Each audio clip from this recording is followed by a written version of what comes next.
Hi dears, welcome back to Sai Home Vlog. எல்லோருக்கும் இனிய கிருஷ்ண ஜெயந்தி நல்வாழ்த்துக்கள். இந்த வீடியோ போஸ்ட் பண்ணுறதுக்கு கொஞ்சம் லேட் ஆகிடுச்சு. ஷார்ட்ஸ்க்காக தான் எடுத்தேன், பட் ஷார்ட்ஸ் எனக்கு அன்றைக்கி அப்லோட் பண்ண முடியல. வீடியோ ரொம்ப லென்த்தாக இருந்ததால் லாங் வீடியோவிலே போஸ்ட் பண்ணியிருக்கேன். கிருஷ்ண ஜெயந்தி அன்றைக்கி எடுத்த ஒரு சில கிளிப்பிங்ஸு இந்த வீடியோவில் ஆட் பண்ணியிருக்கேன். துளசி கிடச்சா கண்டிப்பாக வாங்கி வை, கிருஷ்ணருக்கு ரொம்ப நல்லது அப்படின்னு அம்மா சொன்னாங்க. சரி, எங்கே போய் தேடுறது அப்படின்னு சொல்லிட்டு நர்சரிக்கே போய் ஒரு துளசி செடியே வாங்கிட்டு வந்து வச்சுட்டேன். அது அப்படியே அழகாக கிருஷ்ணர் சிலைக்கு பக்கத்தில் வச்சேன். ரொம்பவே அழகாக இருந்தது.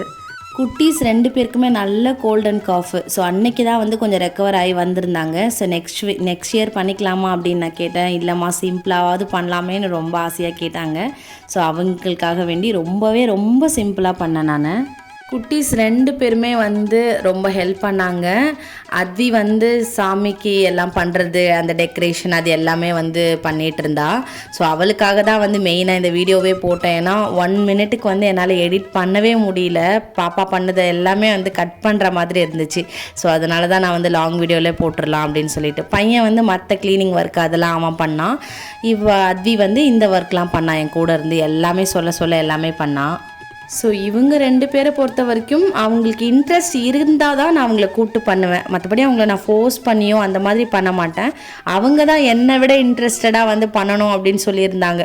பொதுவாக பெண் குழந்தைங்கள்னாலே இந்த க்ளீனிங்கு, ஆர்கனைசிங், இந்த டெக்கரேஷன் அந்த மாதிரி விஷயத்துக்கெலாம் ரொம்ப இன்வால்மெண்ட்டாக வருவாங்களே. அதில் அத்வி வந்து ஒரு படி மேலனே சொல்லலாம். அவள் வந்து என்னை விட அம்மா இதை எடுத்துகிட்டு வருவா, இதில் வைக்கலாமா அதில் வைக்கலாமா அப்படின்னு சொல்லி நிறையா பண்ணிகிட்டு இருந்தா ஃபுல்லாக. ஸோ குழந்தைங்கள பொறுத்த வரைக்கும் அவங்கள நம்மளை ஃபோர்ஸ் பண்ணாமல் அவங்க ஃபுல் இன்வால்மெண்ட்டோடு பண்ணாங்கன்னா கண்டிப்பாக இந்த மாதிரி வேலையிலலாம் அவங்க நம்ம இன்வால்வ் பண்ணிக்கலாம், ஒன்றும் தப்பு இல்லை. ஸோ அன்றைக்கி நான் பெருசாக வந்து எதுவும் ஸ்வீட்லாம் செய்யலை. ஏன்னா ஆல்ரெடி 2 பேருக்குமே வந்து காஃப் இருக்குது அப்படின்றதால சிம்பிளாக வந்து அவருக்கு என்ன முக்கியமோ அதுதான் வந்து பட்டரு, அவல், அதுக்கப்புறம் கொஞ்சமாக ஃப்ரூட்ஸ் இருந்ததை வச்சு அன்றைக்கி நான் வந்து ரொம்பவே சிம்பிளாக வந்து பண்ணேன். பட் எனக்கு வந்து ரொம்ப மனசுக்கு நிறைவாக இருந்துச்சுன்னு தான் சொல்லணும்.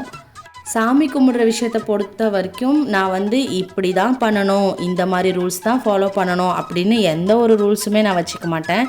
எனக்கு பிடிச்சிருக்கா, இப்படி பண்ணால் எனக்கு மனசுக்கு நிம்மதியாக நிறைவாக இருக்கா அப்படின்னு பார்த்து அந்த மாதிரி தான் நான் வந்து பண்ணுவேன். அது முடித்ததுக்கப்புறம் உண்மையாலுமே வந்து நம்ம ஃபுல் இன்வால்மெண்ட்டோடு பண்ணியிருந்தோன்னா நிச்சயமாக வந்து நமக்கு ஒரு பாசிட்டிவான வைப்ரேஷன் கிடைக்கும் அப்படின்றது மறுக்கப்படாத ஒரு உண்மை. இந்த கிருஷ்ணர் பாதம் வந்து குட்டி செய்யணும்னு ஆசைப்பட்டாங்க, நான் செஞ்சு காமிச்சேன். பட் வந்து 1-2 மட்டும் அவங்கள வைக்க சொல்லி வச்சுட்டேன். ஒயிட் கலர் ஃப்ளோர் இல்லையா, அதனால் வந்து கொஞ்சம் மஞ்சள் அது கலந்துருந்தோன்னா கரெக்டாக தெரிஞ்சிருக்கும். வீடியோவில் தெரியல, பட் நேரில் பார்க்கும்போது நல்லா இருந்துச்சு. அது இருந்துச்சுன்னா இன்னும் கொஞ்சம் பிரைட்டாக தெரிஞ்சிருக்கும். ஸோ சிம்பிளாக பால், பட்டர், அவல் அவருக்கு முக்கிய பிரதானமாக அதை வச்சு நாங்கள் வந்து விளக்கேற்றி சாம்பிராணி போட்டு நிம்மதியாக அன்றைக்கி சாமி கும்பிட்டோம். எனக்கு ஹைலைட்டாக தெரிஞ்சது அந்த துளசி செடி அவருக்கு பின்னாடி வச்சது. அந்த டைமுக்கு கரெக்டாக போய் வாங்கிட்டு வந்தது ரொம்பவே எனக்கு பிடிச்சிருந்தது. சின்ன ஒரு பிருந்தாவனம் செட் பண்ண மாதிரி ஒரு ஃபீல் எனக்கு. ஓகே, எனக்கு ரொம்ப சாட்டிஸ்ஃபேக்ஷனாக இருந்துச்சு. உங்களுக்கு பிடிச்சிருக்கான்னு சொல்லுங்கள் மறக்காம.